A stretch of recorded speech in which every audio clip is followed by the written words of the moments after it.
ನಮಸ್ಕಾರ ವೀಕ್ಷಕರೇ, ಬಿ5 ನ್ಯೂಸ್ಗೆ ಸ್ವಾಗತ.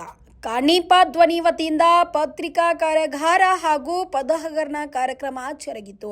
ಸಿಂಧನೂರು ನಗರದಲ್ಲಿ ಸೆಪ್ಟೆಂಬರ್ 4ರಂದು ಮಿಲಾಪ್ ಶಾದಿ ಮಹಲ್ನಲ್ಲಿ ಕರ್ನಾಟಕ ರಾಜ್ಯ ಕಾರ್ಯನಿರತ ಪತ್ರಕರ್ತರ ಧ್ವನಿ ಬೆಂಗಳೂರು ಹಾಗೂ ತಾಲೂಕಾ ಸಮಿತಿ ಸಿಂಧನೂರು ವತಿಯಿಂದ 2 ದಿನಗಳ ಕಾಲ ನಡೆದ ಪತ್ರಿಕಾ ಕಾರ್ಯಾಗಾರ ಹಾಗೂ ನೂತನ ಕಾಣಿಪ ಧ್ವನಿ ಸಂಘಟನೆಯ ಪದಹಗರಣ ಕಾರ್ಯಕ್ರಮವು ಪತ್ರಕರ್ತರಾದ ಶರಣೇಗೌಡ ಗೋರೆಬಾಳ್ ಹಾಗೂ ಶರಣು ಪ ಹಿರೇಮಠ್ ರವರು ವೇದಿಕೆಯಡಿಯಲ್ಲಿ ಪೂಜ್ಯರು ಮತ್ತು ಗಣ್ಯಮಾನ್ಯರ ಸನ್ಮುಖದಲ್ಲಿ ಜ್ಯೋತಿ ಬೆಳಗಿಸುವ ಮೂಲಕ ಕಾರ್ಯಕ್ರಮ ನೆರವೇರಿತು. ಮಾಧ್ಯಮದಿಂದ ನಮಗೆ ನೋಡಕ್ಕೆ ಆಗಂಗಿಲ್ಲ, ಯಾಕಂದ್ರೆ ಇದು ಯಾವತ್ತೂ ಬಂದು ಆಗಂಗಿಲ್ಲ. ಬೇರೆ ಯಾವ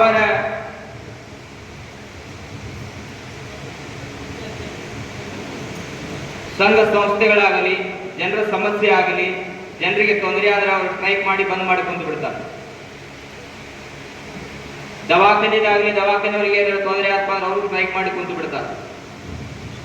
ಆದ್ರೆ ಪತ್ರಿಕಾ ಮಾಧ್ಯಮದವರು ಅವ್ರು ಬಂದ್ ಮಾಡಿ ಕುಂದ್ರಾಕ ಬರಂಗಿಲ್ಲ. ಅದನ್ನು ತೋರಿಸ್ಬೇಕಂದ್ರೆ ಅವ್ರು ಬರ್ದ ತೋರಿಸ್ಬೇಕು, ವಿಡಿಯೋ ಮಾಡಿದ್ರೆ ಹಾಕ್ಬೇಕು ಕಡೆಗೆ. ಅದು ಯಾವತ್ತೂ ಬಂದ್ ಆಗಲಾರ್ದಂಗ ನಮ್ಮ ಜಗತ್ತಿಗೆ, ನಮ್ಮ ದೇಶಕ್ಕಾಗಲಿ, ಇನ್ನ ಉಳಿದ ದೇಶಕ್ಕಾಗಲಿ ನಮ್ಮ ಕುಂದುಕೊರತೆಗಳು, ನಮ್ಮ ಇರುವಂತಹ ವ್ಯವಸ್ಥೆಯನ್ನ ಎತ್ತಿ ತೋರಿಸಬೇಕಪ್ಪ ಅಂದ್ರೆ ಅದು ಮಾಧ್ಯಮ ವರ್ಗದಿಂದ. ಯಾವುದೇ ಚಟುವಟಿಕೆಗಳಾಗಲಿ, ರಾಜಕೀಯವಾಗಲಿ, ನಮ್ಮ ಧರ್ಮದ ಚಟುವಟಿಕೆಗಳಾಗಲಿ, ಯಾವುದೇ ಕೆಲಸ ಕಾರ್ಯಗಳಾಗಲಿ, ಮದುವೆ ಆಗಲಿ, ಇನ್ನು ಉಳಿದಂತಹ ಎಲ್ಲ ಕೆಲಸವನ್ನ ನಾವು ನೋಡಬೇಕಪ್ಪ ಅಂದ್ರೆ ಅದು ಪತ್ರಿಕಾ ಮಾಧ್ಯಮದಿಂದ ನೋಡಬೇಕು. 1440ರಲ್ಲಿ ಈ ಒಂದು ಪ್ರಿಂಟಿಂಗ್ ಪ್ರೆಸ್ ಅನ್ನ ಜಾನ್ ಗುಟನ್ಬರ್ಗ್ ರವರು ಕಂಡುಹಿಡಿತಾರೆ.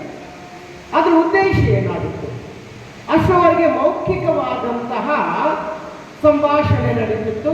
ಅದನ್ನ ಬರವಣಿಗೆ ರೂಪದಲ್ಲಿ ತರಬೇಕು, ಅದನ್ನ ಪ್ರಿಂಟ್ ರೂಪದಲ್ಲಿ ತರಬೇಕಂತೇಳಿ ಜಾನ್ ಗುಟನ್ಬರ್ಗ್ ರವರು 1440ರಲ್ಲಿ ಪ್ರಿಂಟಿಂಗ್ ಪ್ರೆಸ್ ಅನ್ನ ಕಂಡುಹಿಡಿತಾರೆ. ಅಲ್ಲಿನಿಂದ ಈ ಪತ್ರಿಕೋದ್ಯಮದ ಉಗಮ ಆಯ್ತು ಅನ್ನಲಿಕ್ಕೆ ತಪ್ಪಾಗಲಿಕ್ಕಿಲ್ಲ.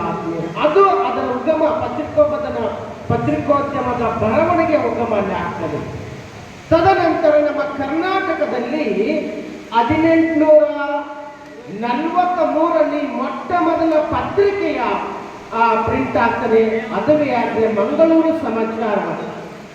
ಇದನ್ನ ರೆವರೆಂಡ್ ರಿಚರ್ಡ್ ಇವರು ಇದನ್ನ ಅಸ್ತಿತ್ವಕ್ಕೆ ತರ್ತಾರೆ. 1893ರಲ್ಲಿ ಫರ್ಡಿನಾಂಡ್ ಕಿಟಲ್ ರವರು ಒಂದು ಶಬ್ದಕೋಶವನ್ನು ರಚನೆ ಮಾಡ್ತಾರೆ. ಇಂಗ್ಲೆಂಡ್ ದೇಶದಲ್ಲಿ ಇಲ್ಲಿಗೆ ಬಂದು ಇಲ್ಲಿಯ ಕನ್ನಡ ಭಾಷೆಯನ್ನು ಕಲಿತು ಶಬ್ದಕೋಶವನ್ನು ಕನ್ನಡದಲ್ಲಿಯೇ ಬರೀತಾರೆ. 70,000 ಶಬ್ದಗಳು ಆ ಶಬ್ದಕೋಶದಲ್ಲಿ ಇರ್ತವೆ.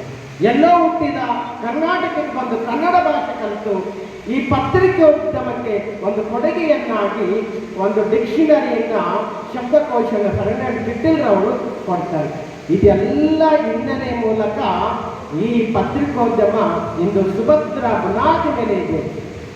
ಇನ್ನು ಈ ಸಂದರ್ಭದಲ್ಲಿ ಕಾಣಿಪ ಧ್ವನಿ ಪದಾಧಿಕಾರಿಗಳಾದ ವಿಜಯಕುಮಾರ್, ಶರಣಬಸವ, ಬಸವರಾಜ್ ಬುಕನಟ್ಟಿ, ಮೌನೇಶ್ ನಾಯಕ್, ಜ್ಞಾನಪ್ಪ, ಸಿದ್ದರಾಮೇಶ್ವರ ಸೇರಿದಂತೆ ಕಲ್ಯಾಣ ಕರ್ನಾಟಕ ಭಾಗದ ಅನೇಕ ಕಾಣಿಪ ಸಂಘದ ಪದಾಧಿಕಾರಿಗಳು ಭಾಗವಹಿಸಿ ಕಾರ್ಯಕ್ರಮವನ್ನು ಯಶಸ್ವಿಗೊಳಿಸಿದರು. Bureau report, B five news.